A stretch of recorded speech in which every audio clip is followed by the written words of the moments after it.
لے کر آتا ہے اور آواز سے خط مدینہ منورہ میں روضہ حضر پر حضور اقدس صلی اللہ علیہ وسلم کی قبر مبارک جس کے لیے آپ صلی اللہ علیہ وسلم کی مبارک زندگی میں جو ادب بیان ہوا تھا آج وہی ادب کہ آج بھی آپ صلی اللہ علیہ وسلم اپنی قبر مبارک میں زندہ ہے. علماء کے اس پر اجماع ہے آج بھی وہی ادب ہے. قرآن نے کیا ادب سکھایا؟ یا الذین آمنوا لا ترفعوا اصواتکم فوق صوت النبی، اے ایمان والو اپنی آوازوں کو حضور کی آواز سے اونچا مت کرو. اور جیسے آپس میں ایک دوسرے کو بلاتے ہو اس طریقے سے نہیں مت بلاؤ. ورنہ تمہارے عمل برباد ہو جائیں گے. اگر تمہاری آواز نبی کی آواز سے اونچی ہو گئی تمہارے عمل برباد. آج بھی روزے حضر کی جالیوں پر موٹے حروف کے ساتھ یہی آج لکھی ہے. آپ دیکھو سلام پیش کرو آواز اونچی نہ پڑے گا دھیمی آواز سے جیسے مکھیوں کی بڑبڑاہٹ ہوتی ہے اس آواز سے کہیں آواز اونچی نہ ہو جائے ورنہ تمہارے عمل برباد ہو. اتنی ادب کی جگہ ہے اتنی ادب کی جگہ ہے.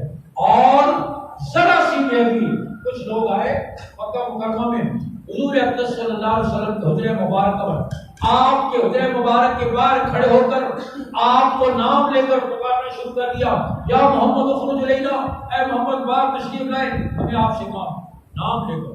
حالانکہ کسی بڑے کو نام لے کر پکارنا ادب کے خلاف. ہاں تعارف کرانا ہو تو پھر تو نام لینے ہی پڑے گا لیکن ویسے عام بول چال میں کسی بڑے کا نام لے کر پکارنا کیا ہے ادب کے خلاف. ہاں بیٹا باپ سے کہے طارق صاحب کیا حال ہے ہاں تو باپ خوش ہوگا کہ خدیجہ پترا کر کے ادب کی سزا ہے. بڑے کا نام لینا کیا ہے بے ادبی ہے.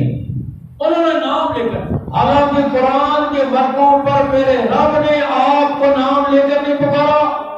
یا موسیٰ کہا یا ابراہیم کہا یا زکریا کہا یا عیسیٰ کہا یا موسیٰ کہا لیکن پورے قرآن میں کہیں یا محمد کہا یا رسول کہا یا نبی کہا یا المزمل کہا یا المدثر کہا یاسین کہا لیکن نام لے کر نہیں پکارا. انہوں نے نام لے کر پکارا. اللہ کو یہ بات پسند نہ آئی. فرمایا ان الذین ینادونک من وراء الحجرات اکثرهم لا یعقلون. میرے بابو جو غریب کچھوں میں آپ کو یا محمد کہہ کر پکارتے ہیں اکثر لا یعقلون اکثر بے وقوف ہیں. لو صبروا اگر وہ انتظار کر لیتے آپ کو نام لے کر باہر نہ پکارتے آپ خود ہی تشریف لے آتے لکان خیر لہم ان کے لیے زیادہ بہتر تھا. صحابہ کی تعریف جب یہ حکم آیا صحابہ اتنی دھیمی آواز سے بولتے تھے کہیں کی دفعہ پوچھنا پڑتا تھا. انہیں ڈر ہوا کہ کہیں آواز اونچی نہ ہو جائے. ثابت بن قیس انصار کے خطیب ہیں ان کی آواز قدرتی طور پر اونچی تھی. یہ آیت نازل ہوئی گھر میں بیٹھ کر رونا شروع کر حضور کی مجلس میں حاضری چھوڑ دی. پتہ نہیں میری آواز تو کتنی نہ اونچی ہوئی ہوگی میرے عمل تو برباد ہو گئے. گھر میں بیٹھ کر رونا شروع. حضور نے پوچھا ثابت نظر نہیں آ رہے. صحابہ نے بتایا جس دن سے حضور کی آیت نازل ہوئی ہے وہ تو گھر میں بیٹھی رو رہے. آپ نے بلایا آپ نے فرمایا لست منہم تم ان میں سے نہیں ہو جن کے لیے یہ وعید ہے تمہاری آواز تو قدرتی طور پر بلند ہے تم تو جنتی ہو. آپ نے وہ تسلی دی اور حضرات صحابہ کرام کی تعریف کی. ان الذین یغضون اصواتهم عند رسول اللہ جو حضور کے سامنے اپنی آوازوں کو پست کرتے. میں نے عرض کیا اتنی ادب والی جگہ اور وہاں ایک ہاتھ میں حاجی صاحب نے جوتا پکڑا ہوا ہے دوسرے ہاتھ میں موبائل پکڑا ہوا ہے اور روزہ اثر پر حاضری دے.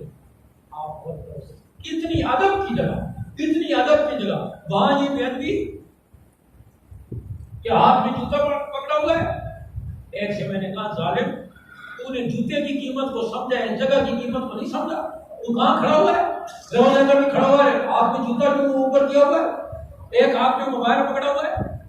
مدینہ منورہ کے پرانے امام شیخ حذیفی جو 50 سال سے مسجد نبی کے امام ہیں ایک دن نماز پڑھا کر لوگوں کی طرف مخاطب ہو کر کہنے لگے لوگوں تم یہاں مقبول ہونے کے لیے آتے ہو یا مردود ہونے کے لیے آتے ہو. انہوں نے کہا حضور صلی اللہ علیہ وسلم کی مجھے زیارت ہوئی اور آپ نے فرمایا لوگ میری قبر پہ آتے ہیں اور میرے قبر اثر پہ آتے ہیں ان کے ہاتھ میں کوئی چیز ہوتی ہے اسے یوں کرتے ہیں اسے بڑی مجھے بڑی تکلیف ہوئی. حضور صلی اللہ علیہ وسلم کو تکلیف پہنچا ہے, بے ادبی کر رہا ہے, اپنے عمل برباد کر رہا ہے, لیکن اپنی اس چاہت کو چھوڑنے کے لیے تیار. پھر کہاں سے قرار ہو گیا, پھر کہاں سے برکتیں ہوگی. اس لیے میں عرض کر رہا ہوں وہاں پورے ادب کے ساتھ مدینہ منورہ حضور اقدس صلی اللہ علیہ وسلم کا یہ شہر, فرمایا مدینہ منورہ میں آداب کا بہت خیال, ادب کا بہت خیال. ایک بزرگ انہوں نے دہی خریدی دکان سے اور گھر لائے, دہی استعمال کی اور ان کی زبان سے نکل گیا مدینہ کی دہی کھٹی ہوتی ہے. رات کو حضور صلی اللہ علیہ وسلم کی زیارت ہوئی, آپ نے ناراضگی کے انداز میں فرمایا وہاں چلے جاؤ نا جہاں کی دہی میٹھی ہوتی ہے. آپ نے ناراضگی کے ساتھ فرمایا. اس لیے علماء نے لکھا ہے مدینہ کے دکانداروں کے ساتھ بھی حسن سلوک کرے, اگر وہ اس کی سخت بات کریں تو بھی ان کی بات کو برداشت کرے کہ یہ حضور کے شہر کے لوگ صحابہ کی اولاد ہیں, یہ انصار مدینہ ہیں جنہوں نے حضور صلی اللہ علیہ وسلم کی نصرت کی اور آپ نے ان کو یہ اعزاز دیا. آپ نے فرمایا اور لوگ میرے اوپر کا لباس ہیں, انصار مدینہ میرے اندر کا لباس ہے. اگر سارے لوگ ایک راستے پر چلے, انصار مدینہ دوسرے راستے پر چلے, میں سب کے راستے کو چھوڑ کر انصار مدینہ کے راستے کو اختیار کیا. اور پھر آپ صلی اللہ علیہ وسلم نے مدینہ منورہ کے لیے دعائیں فرمائیں. فرمایا میرے جد امجد ابراہیم علیہ السلام نے مکہ کی برکتوں کے لیے دعا کی, میں مدینہ کی برکت کے لیے دعا کرتا ہوں. اللہ مبارک لنا فی مدینہ, اللہ مبارک لنا فی. اے اللہ مدینہ کے گھروں میں, مدینہ کے موسم میں, مدینہ کے گھروں کے پیمانوں میں, مدینہ کے پھلوں میں برکت عطا فرما. آپ صلی اللہ علیہ وسلم نے مدینہ منورہ کی برکت کے لیے دعا فرمائی. آپ صلی اللہ علیہ وسلم کی تشریف آوری سے پہلے مدینہ وباؤں کا شہر تھا, مدینہ کا بخار بڑا مشہور تھا. آپ نے دعا فرمائی اے اللہ مدینہ کے بخار کو یہاں سے نکال دے, اس کو جوہر کی طرف منتقل کر دے, اس شہر کو وباؤں سے پاک کر دے. اللہ نے اس شہر کو وباؤں سے پاک کر دیا. اور آپ یوں سمجھیں یوں نظر آتا ہے جیسے سکون کی, امن کی, رحمت کی پوری چادر تلی ہوئی ہے مدینہ. صلی اللہ علیہ وسلم جس سے ہو سکے وہ مدینہ میں مرے, جس سے ہو سکے وہ مدینہ میں مرے. کہ مدینہ میں مرنے والوں کی شفاعت میرے اوپر واجب ہے. اور حج اگرچہ حاجی کا حصہ نہیں ہے مدینہ منورہ کی حاضری, کوئی فرض واجب نہیں, لیکن اتنی تاکید ہے. آپ صلی اللہ علیہ وسلم نے فرمایا من حج فلم یزرنی فقد جفانی. فرمایا جس نے حج کیا اور پھر میری زیارت کے لیے نہیں آیا اس نے مجھ پر ظلم کیا, اس نے مجھ پر ظلم کیا. آپ صلی اللہ علیہ وسلم نے فرمایا من زارنی بعد وفاتی کانما زارنی فی حیاتی. فرمایا جس نے میری وفات کے بعد میری قبر کی زیارت کی گویا اس نے میری زندگی میں میری زیارت کی. فرمایا وجبت له شفاعت, میری شفاعت اس کے لیے واجب ہے. تو مدینہ منورہ میں جائے پورے آداب اور محبت کے جذبات کے ساتھ, محبت کے ان گلیوں میں پتہ نہیں کہاں کہاں آقا کے قدم لگے ہوں, صحابہ کے قدم لگے ہوں. اس مسجد میں حضور نے سجدے کیے, صحابہ نے سجدے کیے. آپ صلی اللہ علیہ وسلم نے ریاض الجنہ میں نمازیں پڑھی ہے, آپ نے اعتکاف فرمائے ہیں.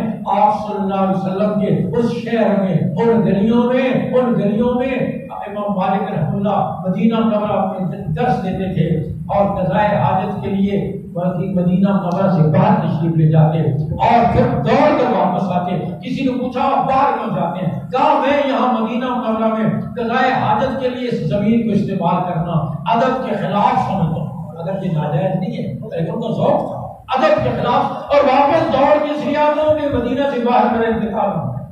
آپ صلی اللہ علیہ وسلم نے فرمایا جس سے ہو سکے وہ مدینہ منورہ میں مرے, اس کی شفاعت میرے لیے واجب ہے. پھر وہاں روضہ اطہر پر سلام پیش کرے تو پورے ادب کے ساتھ, دھیمی آواز میں, ادب کے ساتھ اور پھر مسنون طریقے سے جو حضور اقدس صلی اللہ علیہ وسلم نے مسنون طریقہ بتایا اس انداز میں ہم لوگ مختلف اپنے اپنے محبت کا اظہار اشعار بھی کرتے ہیں اور عجیب و غریب انداز میں حضور اقدس صلی اللہ علیہ وسلم کے اس روضہ اطہر پر عجیب و غریب انداز میں فرمایا خیر من دفنت بنت الجاظم فتاب بنتی بہن القاع ولقم.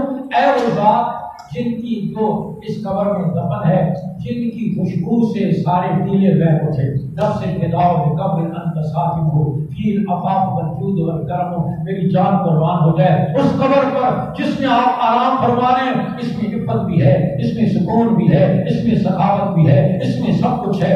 آپ صلی اللہ علیہ وسلم کی محبت اور ادب کے جذبات کو لے کر مدینہ منورہ میں حاضری دے، تاکہ وہاں سے کچھ لے کر آئے۔ بے ادبی کرنے کی وجہ سے معروف ہو جائے گا اور صحیح نیت کے ساتھ جائے۔ اللہ سب کو توفیق